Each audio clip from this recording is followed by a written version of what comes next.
Hi friends, welcome to Thrilline Infotech Data Power Development Training. Today we are going to see how to administrating data power. So this is the concept of overview of data power administration. So what are the different ways available to administrate data power appliance? That's what we are going to look today. And we are going to see how to set up our exercise content for doing the exercises for data power appliance. So let's start with the data power administration overview. So in data power, the administration can be done on three different methods. The first method is the WebGUI interface. This is the WebGUI application interface. The second one is called CLI command line interface, and the third one is XML management interface. So XML management interface is the very important topic which is very more useful for infrastructure peoples who wants to manage the data for appliance through web services. So after completing the course, what you should be able to do, you can list various methods are available to administer the data for appliance, how to manage user accounts and domains on the data for appliance, how to work with the files on data for appliance.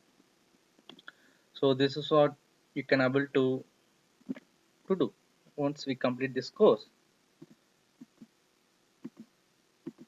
So let us take this first example.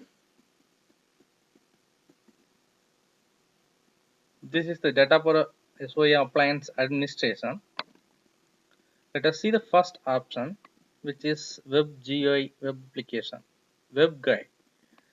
So this interface is basically login to the web browser and login to the data for appliance box through the web browser, and you can log in as an administrative user. Once you log in as an admin, you can do whatever you want in data power as an administrator. The second line is command line interface, which is probably um, connecting the data for appliance through SSH and executing the commands in a Unix shell script mode. That's what called the command line interface. So for security purpose, most of the organizations won't enable the command line interface for data for appliance. So you won't get access to command line interface even though you are an administrator of data power. So basically you will get WebGUI administration, and you can do SOAP based XML API management, API administration. So let me explain you how to do a WebGUI administration. So this is what we have to log in the data for appliance first, and let me close this. Let me give you the real-time example how to administrating the data power appliance. I'm going to log into the data power machine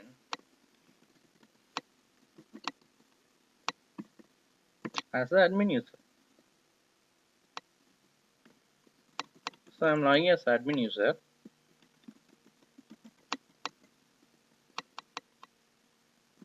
So once you logged into the admin user, you can see the left hand side 5 main important folders.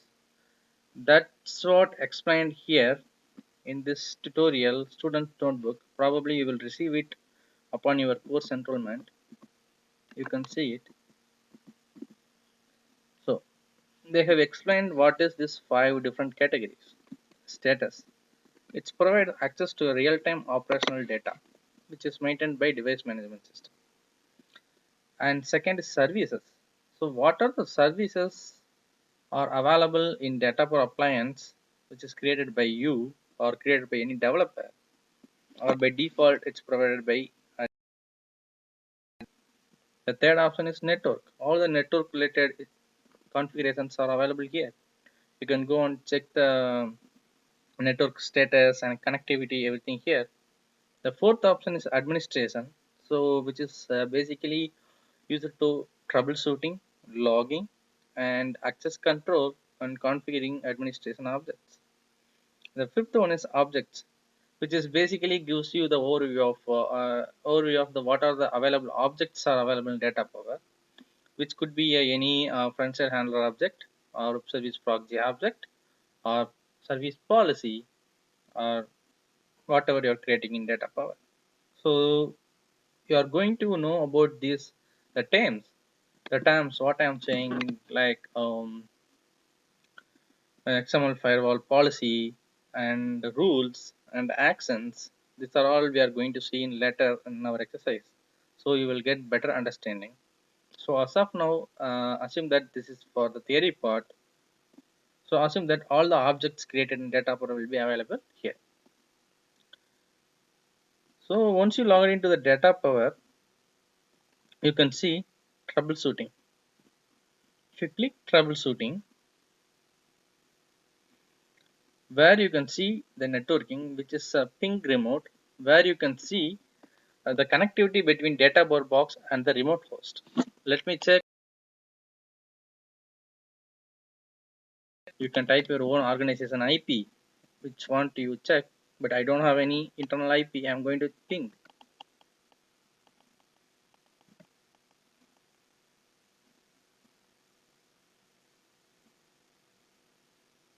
Yes, access completed successfully, which means my DataPower has the access to google.com. It's TCP test, which is a kind of telnet test, whether you want to execute the test scenario where you want to check the connectivity between particular IP and particular port. You can test here. For example, if you have a MQ server is running and you some in your organization, you want to test the connectivity between your DataPower and the MQ machine, MQ server. You can do the test here. I know in my local I have a MQ here. This is the 50 is the MQ box. 1414 is the MQ box, which is by default. I'm not sure, but let us try. TCP test. So confirm.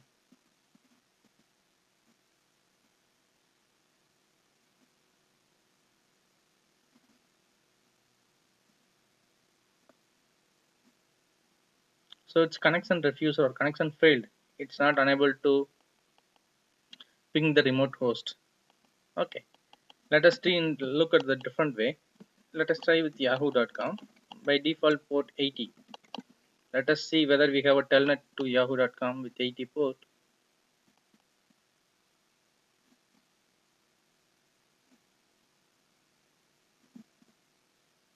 Yeah, we have the TCP connection from DataPower appliance.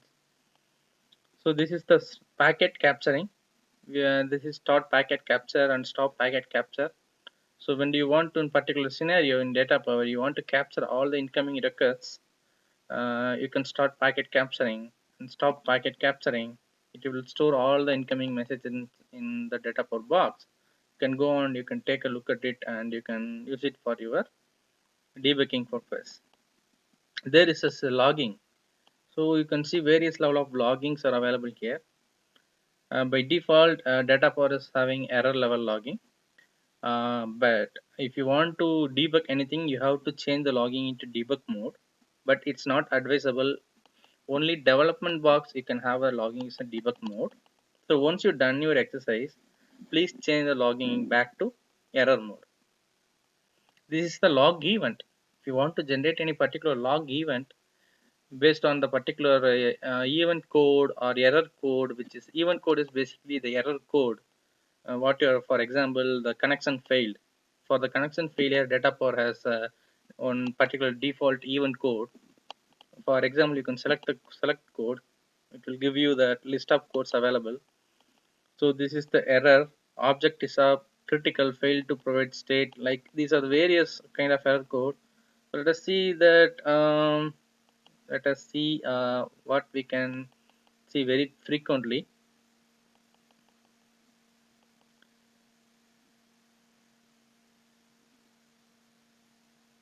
Okay, let us take this code. Signature verification failed. You want to select verify some signature verification. Wherever your certificate signature verification is failed, you want to generate a log event at that time.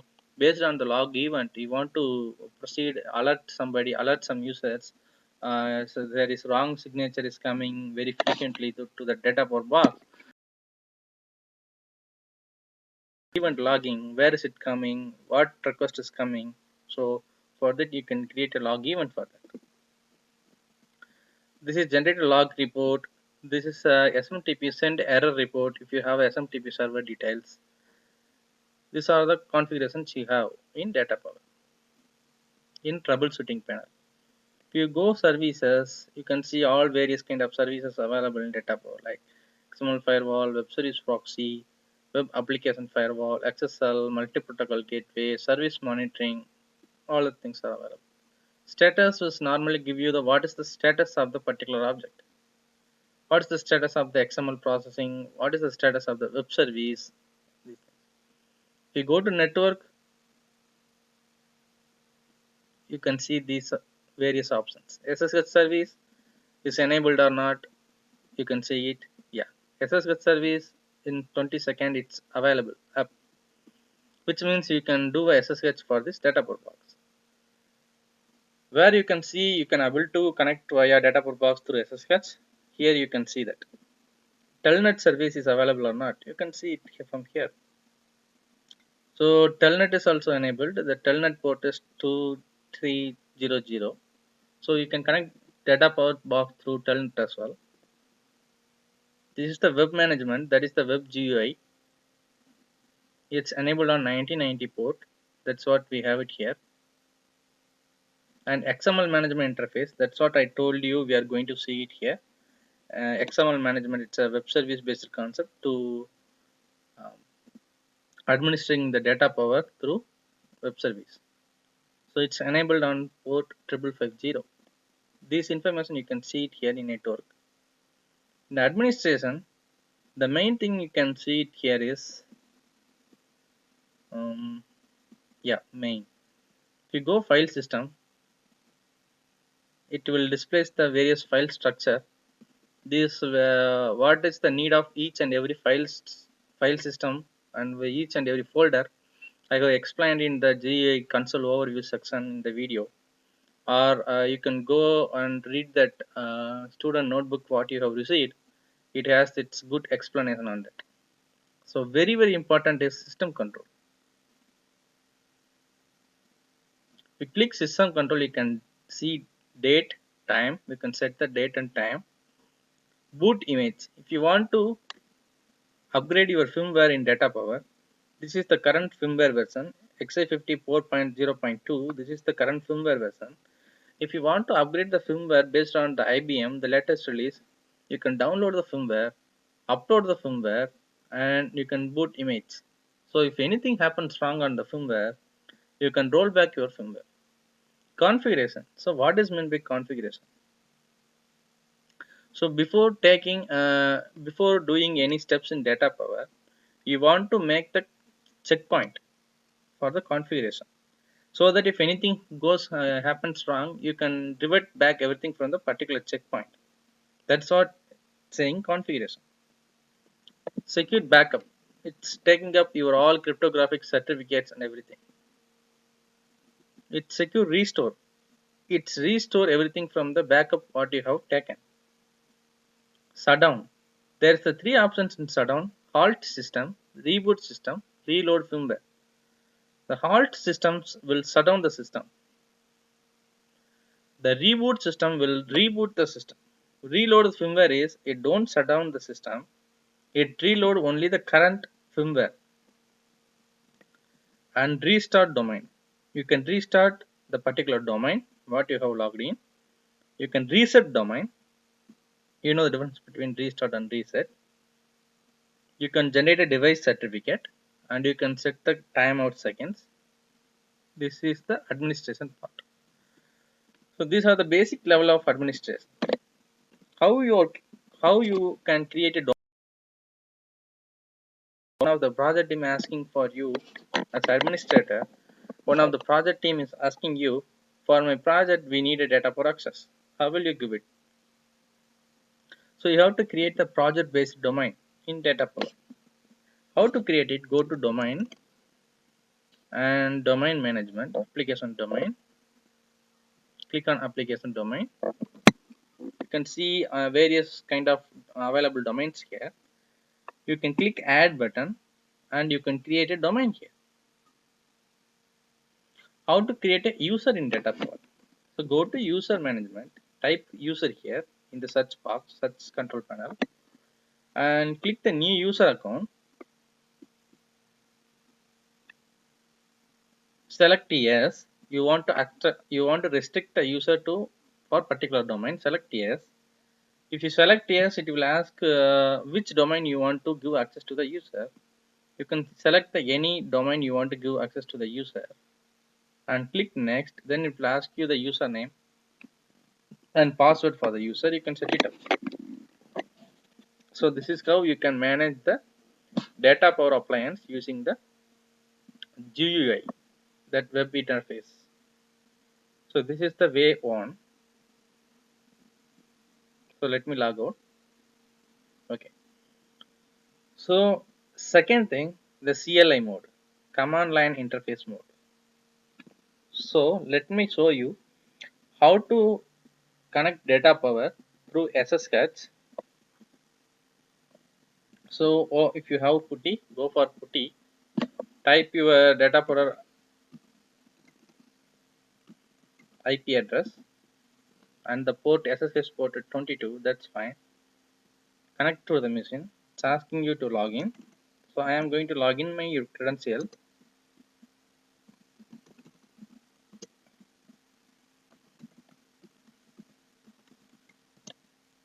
So it's successfully logged in. So it asks which domain you want to control it.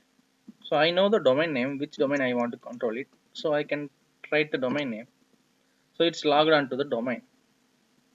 So after you log into domain, you can execute whatever CLI command you want to execute. You can create a user here using the command prompt. You can create a domain. Sorry, it's already in the domain. You can create a user under this domain. Um, you can change the user permission on this domain. You can reset the domain, restart the domain, reboot the domain, whatever you want, you can do it. If you want, you can go and search for the CLI mode commands, but basically it's not advisable to manage the data per appliance using the command line interface. Probably most of the organization will restrict the SSH for the data per appliance. So these are the things I have explained to you. I am going to show you now and the CLI mode commands, basic commands.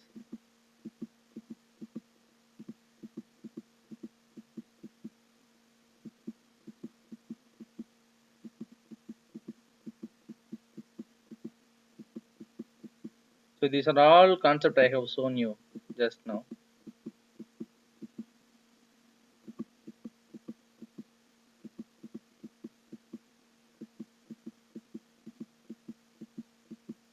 You can go through and read this student notebook. If you have any doubts on this student notebook, if you have any questions, please send an email to info@infotech.com. We will schedule some time with you and I will clarify your doubts. This is what I showed you, how to log into the DataPower using CLI mode. So there is some commands are available. These are the sample commands. So show services, show users, show log. We can try it this. First you can type show version. So it's showing the data power version number with firmware and machine type and machine model, all the things.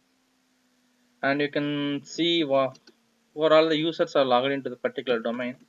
Type show users, it will show which user is logged into the domain. It shows my user ID, the IP address where the user is from logged in. It's what IP address. And you can show services.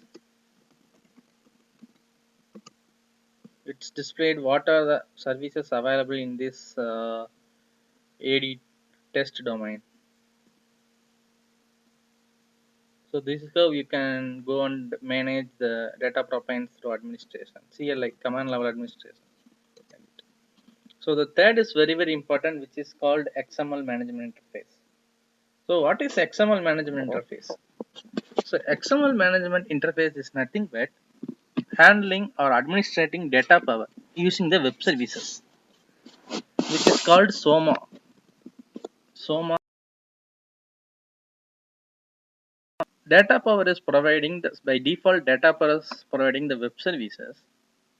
Through the web service, you can create domain, create user, and whatever administration task you want to do it, you can do it through web services. That's what the third option.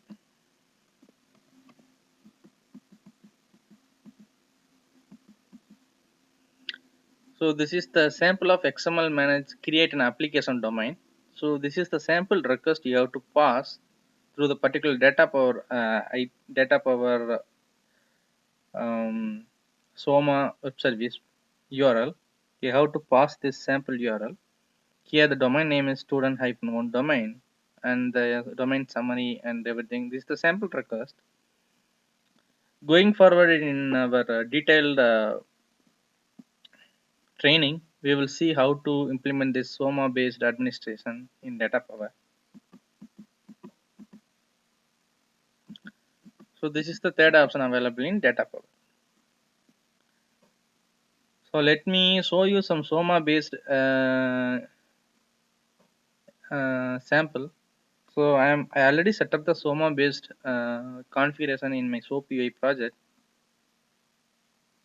So I'm opening my SOAP UI. Here there's a SOMA advanced. You can see this is the SOMA object.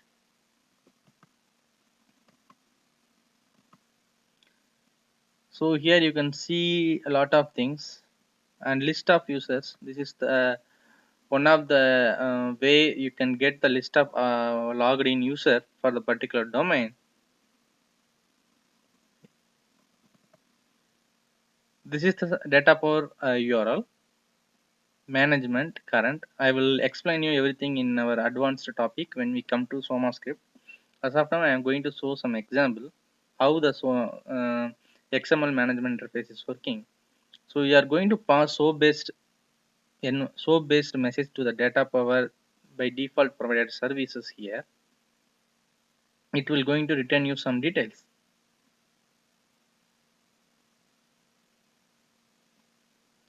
So it's an authentication failure. So what is that authentication failure means? There is some authentication mismatch here.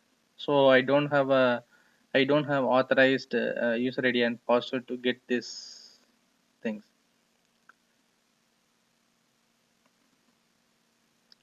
So we need to pass some authorized user encrypted value here, or you can pass username password here. Username password here, but I don't want to set up the username password right now because it should be admin username password, so that you can execute this kind of data power appliance SOMA scripts to manage the data power appliance. Let us take a deeper session on the SOMA script and our XML management interface during our next level of training classes. So this is how we can these are the ways we can administrating the data power appliance. The first way is GUI console, second way is command line interface, third method is XML management interface, which is the SOMA. So to setting up the exercise, you have to download SOAP UI, so that going forward all the exercises you can test your firewalls through data power via SOAP UI by passing some request, and you can retrieve some response back. So this is the SOAP UI is the you have to install in your machine. Second, the main thing is you have to have access to the data power box appliance. So if you are not yet received our data power box appliance access, please contact us. We will provide the access details so that you can use it. Okay, thank you. If you have any doubts, any queries, please contact us through email info@infotech.com. We will always help you. We will set up some time with you to clarify your doubts. Thank you for your time today. I hope you enjoyed this class. Thank you, and we will meet you on the next session.